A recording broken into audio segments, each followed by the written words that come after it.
आज हम डिस्कस करेंगे important questions for board exam 2025।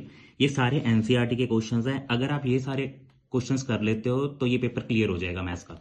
सबसे पहले आता है फर्स्ट चैप्टर एक्सरसाइज 1.1, जिसमें क्वेश्चन 4, 5, 6 और 7 इंपॉर्टेंट है।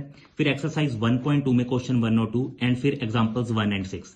इसमें एक थ्योरम आती है, फंडामेंटल थ्योरम ऑफ अरिथमेटिक। ये आपसे एमसीक्यूज में पूछ सकते हैं। सेकंड चैप्टर है जिसमें आपको सिर्फ एग्जाम्पलर करने, एनसीईआरटी के उस लेवल के क्वेश्चंस नहीं है इसके अंदर। चैप्टर 3 में एक्सरसाइज 3.1 में क्वेश्चन 5 और 7, 3.2 में सेकंड एंड थर्ड और इसका फोर्थ और फिफ्थ पार्ट जो इंपॉर्टेंट है। 3.3 में क्वेश्चन फर्स्ट का थर्ड एंड फोर्थ, सेकंड में first, second and third. Examples जो इंपॉर्टेंट रहेंगे वो 3, 8 एंड 10 रहेंगे। Fourth chapter is quadratic equation, जिसमें एक्सरसाइज 4.1 का क्वेश्चन नंबर 2 का सेकंड एंड फोर्थ पार्ट, 4.2 में क्वेश्चन 1 का थर्ड एंड फोर्थ पार्ट, उसके बाद क्वेश्चन 4, 5 एंड 6। फिर 4.3 में second, fourth and fifth question और एग्जांपल सारे करने हैं आपको इसके क्वाड्रेटिक के। फिफ्थ आ जाता है एपी। एपी में आपको 5.2 के क्वेश्चंस मिलेंगे, क्योंकि 5.1 बहुत आसान एक्सरसाइज है, उसमें क्वेश्चंस कभी नहीं आएंगे।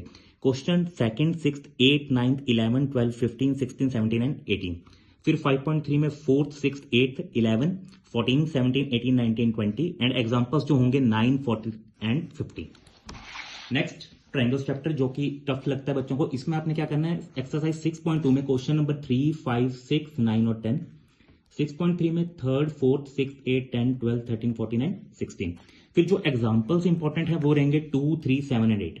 और जो सबसे ज्यादा इंपॉर्टेंट इस चैप्टर में है वो है बीपीटी, बेसिक प्रोपोर्शनलिटी थ्योरम।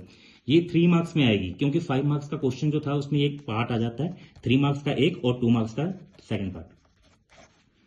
फिर है हमारे पास चैप्टर 7 कोऑर्डिनेट ज्योमेट्री। एक्सरसाइज 7.1 में इसका third, fourth, 7th, 8th, 9th and 10th। 7.2 में second, third, fourth, 6th, 8th and 9th। Examples जो रहेंगे 1 एंड 9, और इसमें से आपको केस स्टडी मिलने वाली है।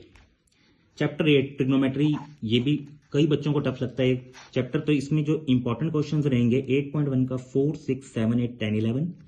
8.2 में फर्स्ट का थर्ड एंड फोर्थ और फिर question number 3 and 4।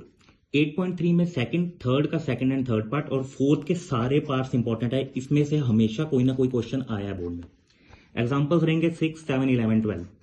9th applications of trigonometry, इसमें आपको ये है कि फिगर बनानी होगी, और ये जो क्वेश्चंस इंपॉर्टेंट रहेंगे एक ही एक्सरसाइज है, सेकंड, 6th, 8, 9, 10, 12, 13, 15। और एग्जांपल्स जो रहेंगे 5, 6 and 7। Next chapter is circles. Exercise 10.2 में 3, 7, 8, 9, 11 एंड 13। 10.1 में फिल इन द ब्लैंक्स है, वो नहीं पूछेंगे। एग्जांपल सेकंड एंड थर्ड और थ्योरम 10.1 जो कि लेंथ ऑफ टेंजेंट वाली है, ये वाली थ्योरम्स दोनों। 11 chapter area related to circle. 11.1 में क्वेश्चन नंबर 2, 3, 5, 7, 8, 10, 11, 13 एंड एग्जांपल 2। फिर 12th में इसमें से भी केस स्टडी बन सकती है सरफेस एरिया एंड वॉल्यूम से। 12.1 में third, fourth, 6, 7th, 8th।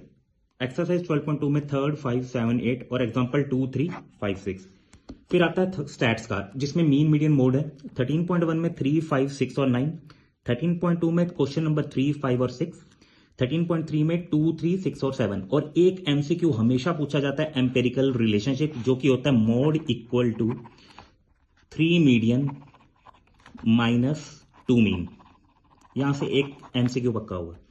14th probability, कुछ भी क्वेश्चन पूछ सकते हैं, पर जो एनसीईआरटी की है, सीबीएसई, जो बार बार बोर्ड्स में पूछा जा रहा है क्वेश्चन 7, 10, 14, 15, 16, 17, 18, 23 एंड 24। एग्जाम्पल इज 13, 10, 11 और 6। और इसमें जो ज्यादातर क्वेश्चंस पूछे जाते हैं वो डाइस के या फिर कार्ड्स के पूछे जाते हैं, क्योंकि इसमें रैंडम क्वेश्चंस बहुत बनेंगे।